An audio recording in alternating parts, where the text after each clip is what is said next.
어떤 청년이 이웃집에 사는 그 아저씨와 농사일로 인해서 크게 싸우게 되었습니다. 이 청년은 몹시 화가 나서 밤에 몰래 잡초씨를 가져다가 이웃집 아저씨 밭에 뿌려버렸습니다. 잡초가 무성하게 자라나자 이웃집 아저씨는 그 잡초를 뽑느라 해마다 곤욕을 치러야 했습니다. 잡초를 뽑느라 고생하는 아저씨를 보면서 이 청년은 속으로 굉장히 좋아했습니다. 아주 통쾌했습니다. 그런데 어느 날 이 청년이 이웃집 아저씨의 딸과 연애를 하게 되었습니다.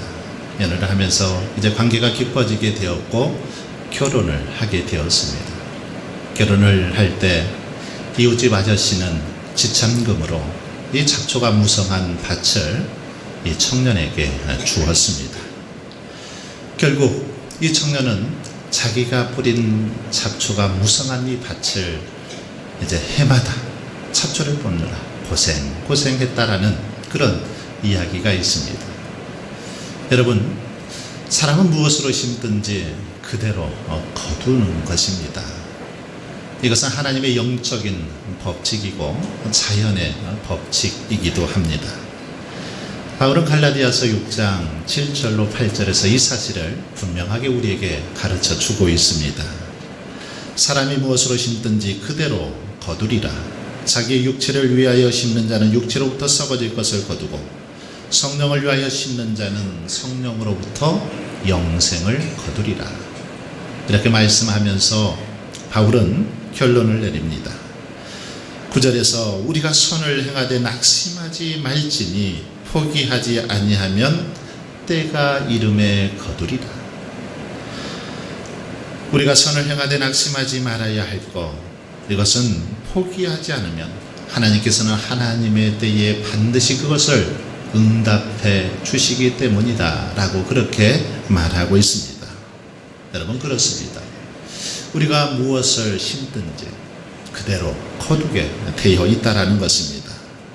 응답이 없고 열매가 없다라면 그것은 아직 때가 안 되었기 때문입니다. 결코 그것이 수포로 돌아가는 경우는 없더라는 것입니다. 우리가 무엇을 심든지 반드시 심은 대로 그 열매를 거두게 되어 있다라는 것이죠. 기도의 씨앗을 심으면 기도의 열매를 맺는다라는 것입니다. 물질의 씨앗을 심으면 물질의 축복을 받게 되어 있다라는 것입니다. 하나님 앞에 사랑과 섬김의 씨앗을 심으면 사랑과 섬김의 열매를 반드시 거두게 되어 있다라는 것입니다. 이 사실을 성경은 계속해서 우리에게 강조하고 있습니다. 하지만 그럼에도 불구하고 우리는 어떤 것의 열매가 또는 응답이 우리에게 왜 그토록 적게만 느껴질까요? 왜 하나님께서 응답하지 않은 것처럼 그렇게 느껴지는 것입니까? 하나님께서 주시는 응답이 왜 그렇게 작게만 보일까요? 왜 그렇습니까? 그것은 이 하나님의 응답, 하나님께서 응답하시는 그것이 내가 생각하는 방식으로 응답해 주지 않기 때문입니다. 즉 내가 원하는 답을 얻지 못했기 때문에 그렇게 느껴지더라는 것입니다. 오늘 말씀을 보십시오. 이스라엘 백성들은 파종만 하면 미디안과 아말렉 족속들이 쳐들어와서 동방 사람들이 쳐들어와서 1년 동안 농사 지은 그 모든 토지 소산을 다 진멸해 버렸습니다. 빼앗아가 버렸습니다. 그래서 정작 추수를 하려고 하면, 수확을 하려고 하면 거둘 것이 없었습니다. 그래서 굶어 죽을 그런 지경에 이들이 놓였습니다. 이런 상황에서 이스라엘 백성들은 하나님께 무엇을 구했겠습니까? 어떻게 기도했겠습니까? 그들은 하나님 앞에 당연히 하나님, 우리가 굶어 죽을 지경이니 우리에게 좀 먹을 양식 좀 주십시오 기도했을 것입니다. 또한 참으로 이렇게 미디안 족속들, 아말렉 족속들, 이방 족속들이 자꾸만 쳐들어오니까 그들을 물리칠 수 있는 정말 우리에게 아주 뛰어난 지리학가나 싸움을 잘하는 그런 용사, 장군을 좀 우리에게 보내주십시오. 그렇게 기도했을 것입니다. 그런데 하나님께서는 이들이 이렇게 기도했지만 전혀 예상 밖의 응답을 하셨다는 것입니다. 장수를 보내주시면 좋았을 텐데 열매를, 양식을 풍성하게 그냥 내려주시면 응답받은 걸로 알고 기뻐했을 텐데 전혀 다른 방법으로 응답하시더라는 것입니다. 7절로 8절에 보시면 이스라엘 자손이 미디안으로 말미암아 여호와께 부르짖었으므로 여호와께서 이스라엘 자손에게 한 선지자를 보내시니, 이들이 기도할 때 한 선지자를 보내시니 이렇게 기록하고 있습니다. 하나님께서는 이스라엘 백성들의 부르짖음에 전혀 뜻밖의 응답을 하셨다라는 것입니다. 그들이 구하는 것이 아닌 한 선지자, 그것도 무명의 선지자를 그들에게 보내주셨다라는 것입니다. 따라서 이것이 하나님의 기도의 응답이라고 생각하는 사람들 아마 아무도 없었을 것입니다.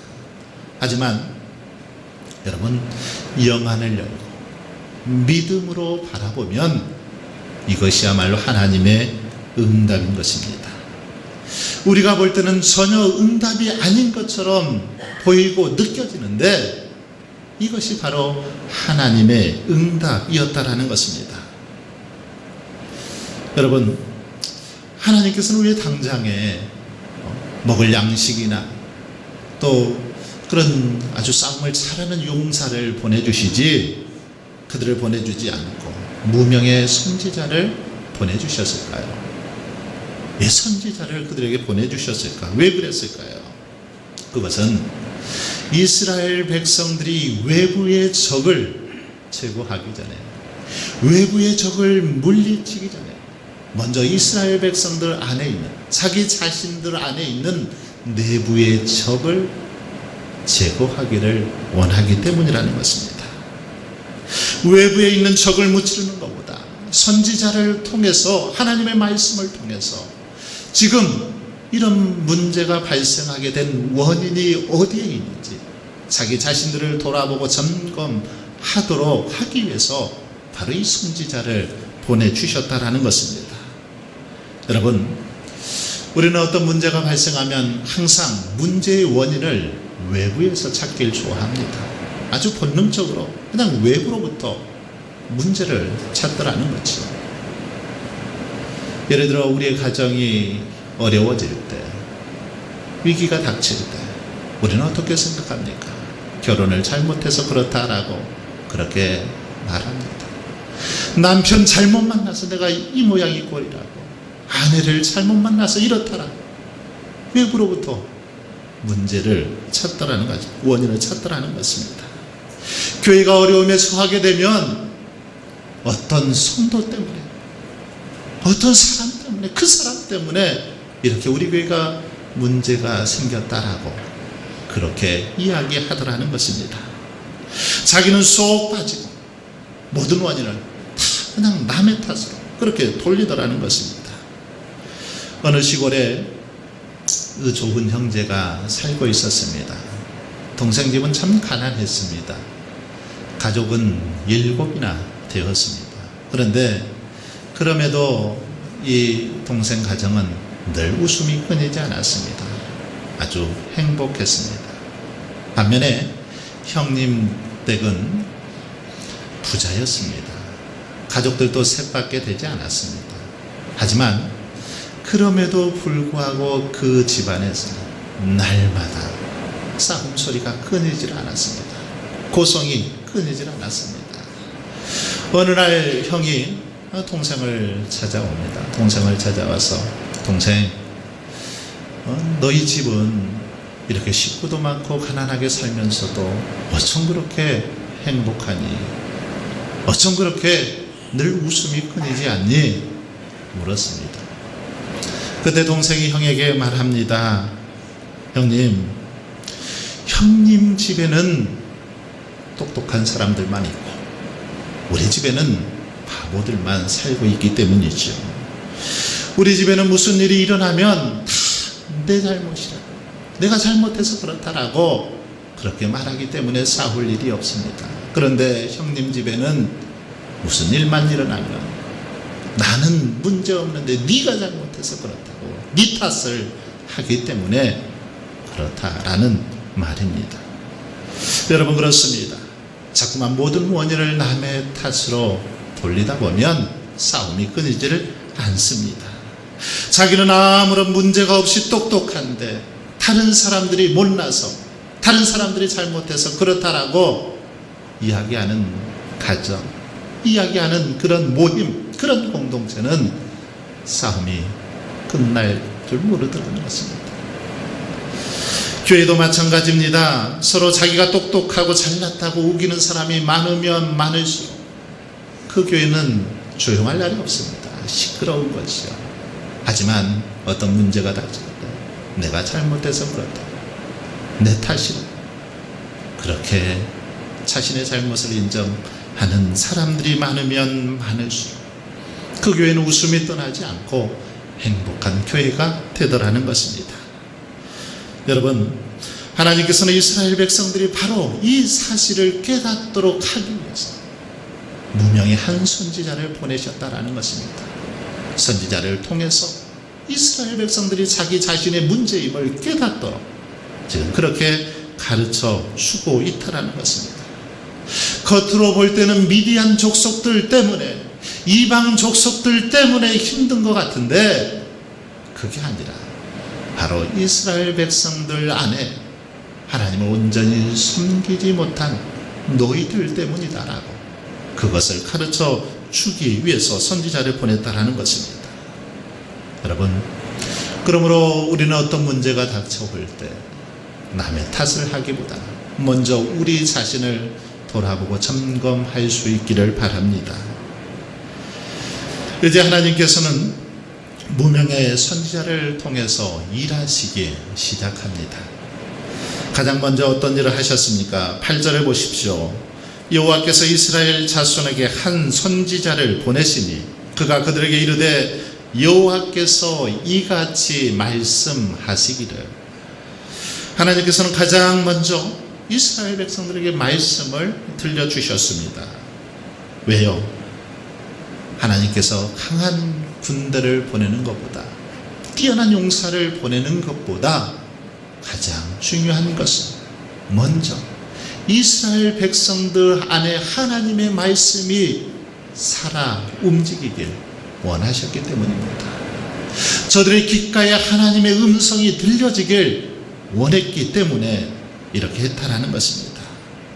그럼 하나님께서 이스라엘 백성들에게 어떤 말씀을 들려주셨습니까? 8절 후반부터 10절까지를 제가 한번 읽어보겠습니다. 이스라엘 하나님, 내가 너희를 애굽에서 인도하여 내며 너희를 그 종 되었던 집에서 나오게 하여 애굽 사람의 손과 너희를 학대하는 모든 자의 손에서 너희를 건져내고 그들을 너희 앞에서 쫓아내고 그 땅을 너희에게 주었으며 내가 또 너희에게 이르기를 나는 너희의 하나님 여호와이니 너희가 거주하는 아모리 사람의 땅의 신들을 두려워하지 말라 하였으나 너희가 내 목소리를 듣지 아니하였느니라 하셨다 하니라. 하나님께서 무명의 선지자를 통해서 그들에게 들려주시고 싶으셨던 메시지, 그건 무엇입니까? 그들이 현실의 문제 앞에서, 현실의 장벽 앞에서 두려워 떨고 있는 너희들의 상태를 한번 돌아보라, 그렇게 말하고 있습니다. 지금 두려워 떨고 있는데, 현실의 문제로 인해서 두려워 떨고 있는 그들에게 왜 떨고 있는지 점검해 보라는 것입니다.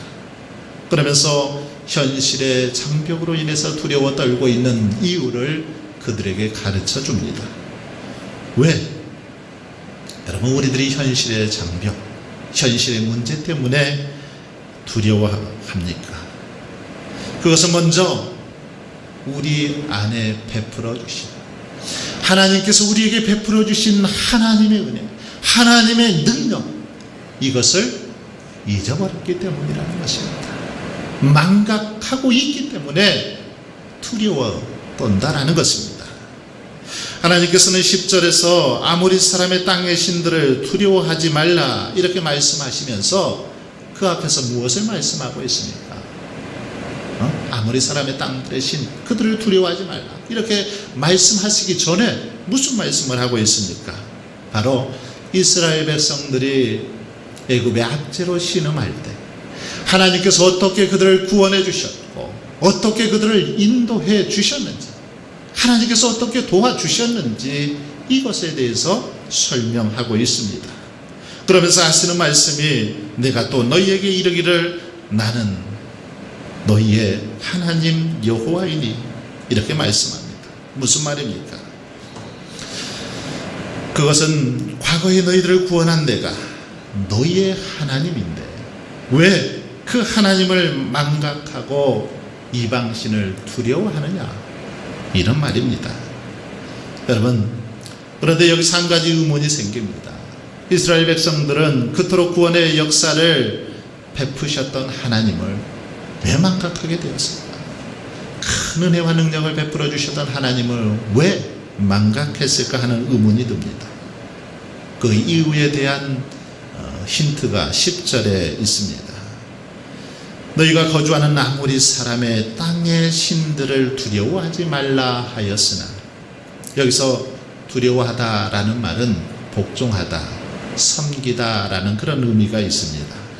따라서 10절의 이 말씀은 아모리 사람의 신들을 섬기지 말라, 그들의 신들을 복종하지 말라, 이런 의미입니다.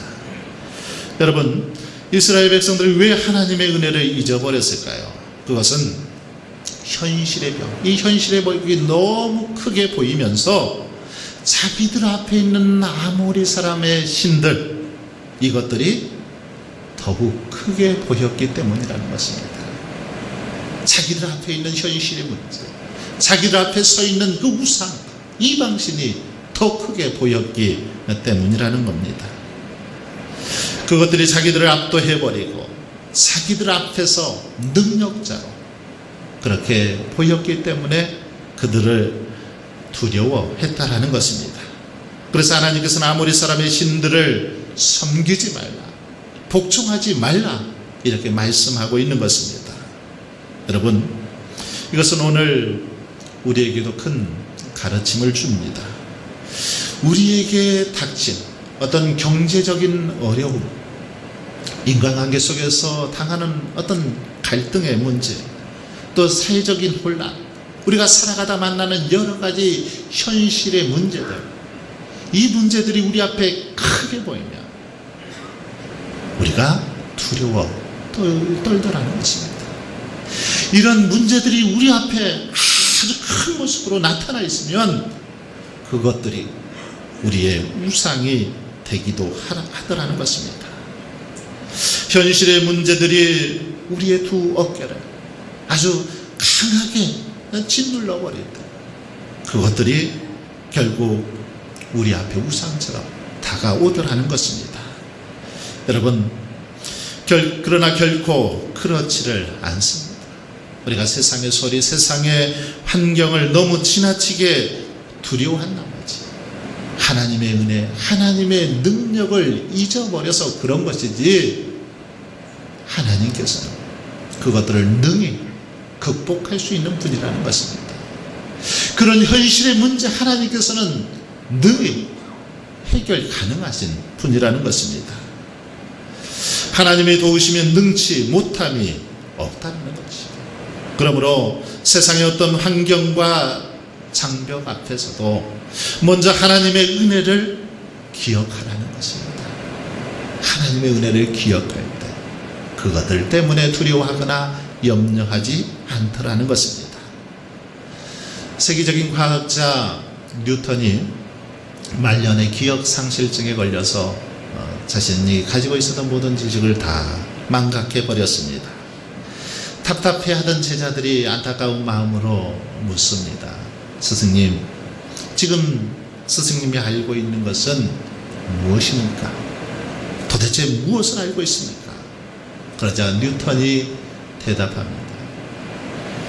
내가 알고 있는 것은 다 두 가지다. 두 가지.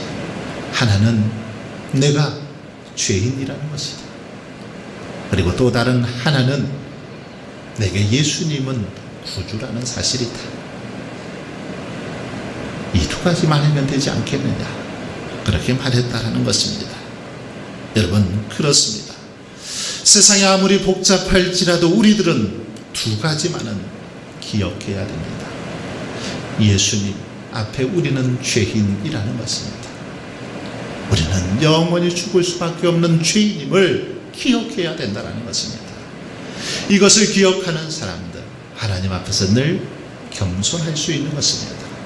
뿐만 아니라 예수님이 나의 구주라는 사실을 기억해야 합니다. 예수님이 나의 구주이신데, 예수님이 나를 구원하실 분이신데, 이 사실을 우리가 인정하고 있다면 우리는 세상의 어떤 환경, 어떤 정말 현실 속에서도 하나님 때문에 요동하지 않고 낙심하지 않게 될 줄 믿습니다. 여러분, 그러므로 우리는 어떤 경우에도 하나님께서 베풀어 주신 은혜를 기억하며 살아갈 수 있길 바랍니다. 그럴 때 하나님의 회복하심, 하나님의 인도하심이 우리에게 있을 줄 믿습니다. 그리고 우리들이 환경 때문에 두려워하는 두 번째 이유는 바로 하나님의 말씀을 경청하지 않기 때문입니다. 하나님의 말씀을 경청하지 않기 때문에, 듣지 않기 때문에 두려워하더라는 것입니다. 10절의 말씀을 다시 한번 보십시오. 내가 또 너희에게 이르기를 나는 너희의 하나님 여호와이니 너희가 거주하는 아모리 사람의 땅의 신들을 두려워하지 말라 하였으나 너희가 내 목소리를 듣지 아니하였느니라 하셨다 하니라. 여기에 나타난 이스라엘 백성들의 가장 큰 문제점, 바로 하나님의 말씀을 듣지 않았다는 데 있습니다. 그들에게는 하나님의 말씀이 들리지 않았습니다. 왜 들리지 않았을까요? 앞에서 언급했듯이 바로 하나님께서 금하셨던 아모리 사람의 신으로 상징되는 당장의 현실, 그 현실만을 바라보고 그 현실에 몰두하고 있었기 때문에 말씀이 들리질 않았다는 것입니다. 적들이 식량을 약탈해가고 자신들의 목숨을 위협해가는 그 현실이 너무 크게 느껴져서 거기에 몰두한 나머지 하나님의 음성이 들려지질 않았다는 것입니다. 이것은 여러분 우리도 마찬가지입니다. 우리가 현실의 문제에 너무 지나치게 몰두하다 보면 예배를 드리기 위해서 이 자리에 지금 나와 있지만 말씀이 들어오지 않는 것입니다. 설교 시간 내내, 기도 시간 내내 머릿속은 현실에 대한 걱정으로 가득하기 때문에 말씀이 들어오질 않는 것입니다. 이번 달 카드값이 예상보다 많이 나왔는데 어떻게 하지? 이번 달은 생활비가 적자네. 어떻게?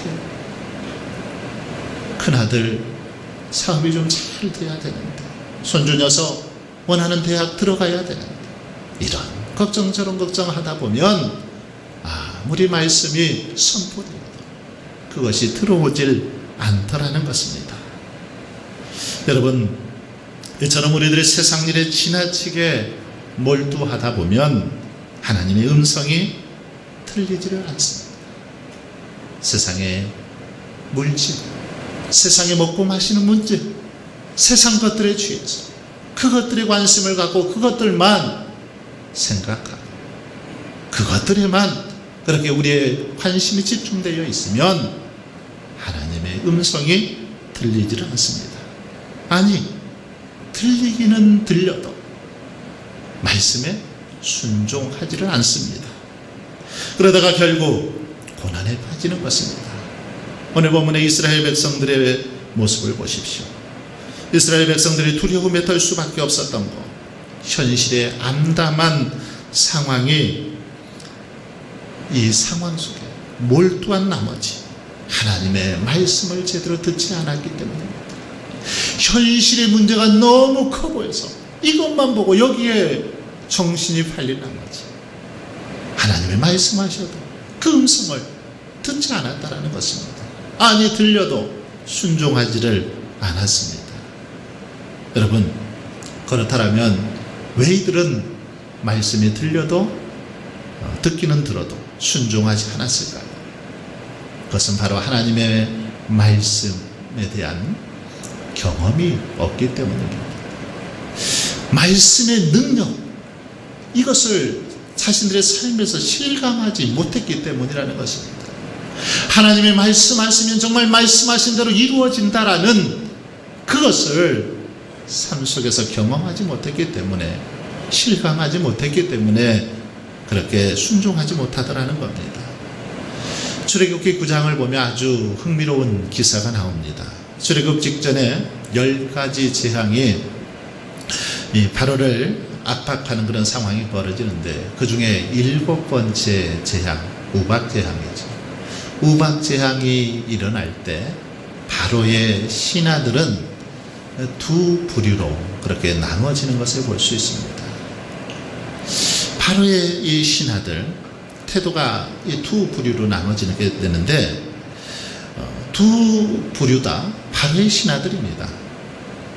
앞에서 6가지 재앙을 통해서 하나님의 말씀의 능력이 얼마나 정말 대단한가를 한 부류는 느꼈습니다. 실감했습니다. 그래서 바로의 신하들이지만 하나님의 말씀 앞에서 이 한 부류의 사람들은 우박재앙을 하나님께서 내리실 거다 이렇게 명하시니까 자신들의 가축들을 다 집으로 데려다가 피신을 시킵니다. 그래서 우박재앙으로부터 피해를 입지 않습니다. 그런데 나머지 한 부류의 사람들은, 한 부류의 신하들은 말씀이 선포되었지만 듣지 않습니다. 하나님의 말씀을 무시합니다. 그래서 그냥 들에다가 가축들을 풀어두었다가 결국 우박에 큰 피해를 입게 되는 그런 모습을 볼 수 있습니다. 사랑하는 성도 여러분, 이제 말씀을 마무리하고자 합니다. 혹시 여러분 가운데 뜻하지 않은 일로 인해서 고통을 당하고 있지 않습니까? 누군가 여러분을 대적하는 자들로 인해서 심히 괴로우십니까? 인생을 사는 거 재미가 없고 하루하루의 삶이 곤고하십니까? 지혜왕 솔로몬은 전도서 말씀을 통해서 우리에게 그렇게 권면합니다. 형통한 날에는 기뻐하고 곤고한 날에는 되돌아보아라. 곤고한 날에는 되돌아보아라.